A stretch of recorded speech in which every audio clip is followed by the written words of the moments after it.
Ladies and gentlemen, today we're diving into an astonishing tale. In that cruel era, family separations were like the opening scene of a tragic blockbuster. Losing a child is like losing hope, and Amina's mood was as bitter as her cough. Misfortune struck like a thunderstorm. Her original owner planned to sell her off as a clearance sale to please a Jewish merchant. Amina was utterly despondent. On farewell day, she hugged the only maid who had ever been her friend tightly, thinking, "Goodbye, hope we meet again." She sat next to the Jewish merchant, thinking, "Let's hope he's not too stingy." Soon they arrived in Manhattan. It seemed like the couple treated Amina more like a guest than a servant. They even prepared a nice room for her, and Amina finally learned what security meant. By the end of the 18th century, while the northern slave trade was still hot, a deadly epidemic was silently brewing in the city. Unfortunately, the Jewish merchant's wife and her 4-year-old son fell victim to smallpox. Just like life itself, against disease, humans often appear helpless. The Jewish merchant's wife ultimately succumbed. In the man's moment of distress, Amina offered deep comfort, but her internal turbulence was hard to quell. While tidying up, Amina stumbled upon a document hiding a shocking secret: her beloved daughter had been sold off. It was this Jewish merchant who provided the selling channel, all for a few meager profits.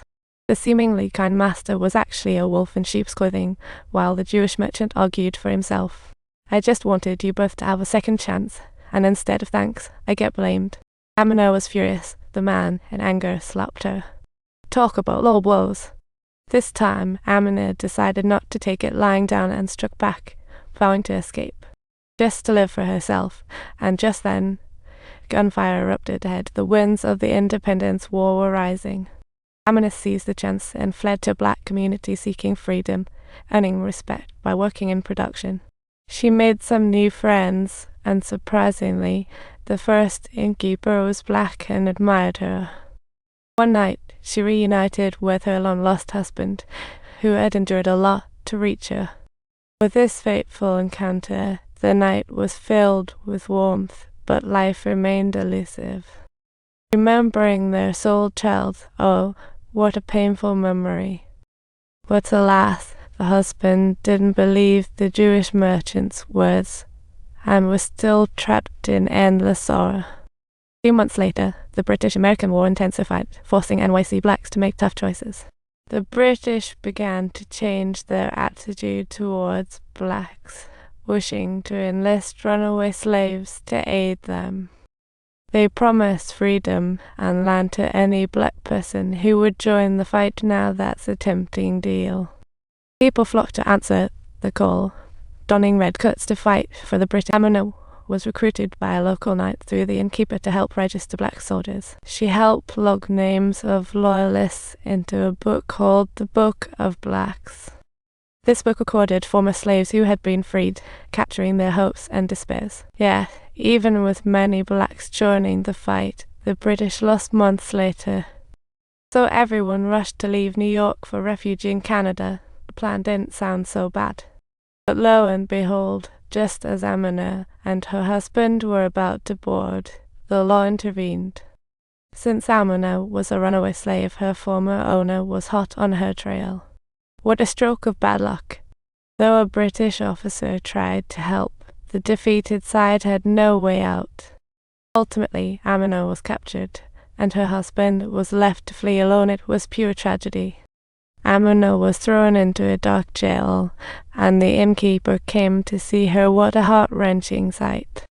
Soon enough, the trial for the runaway slave began, and the courtroom was tense. Actually, the plaintiff was her former master, who stepped in and caused an uproar.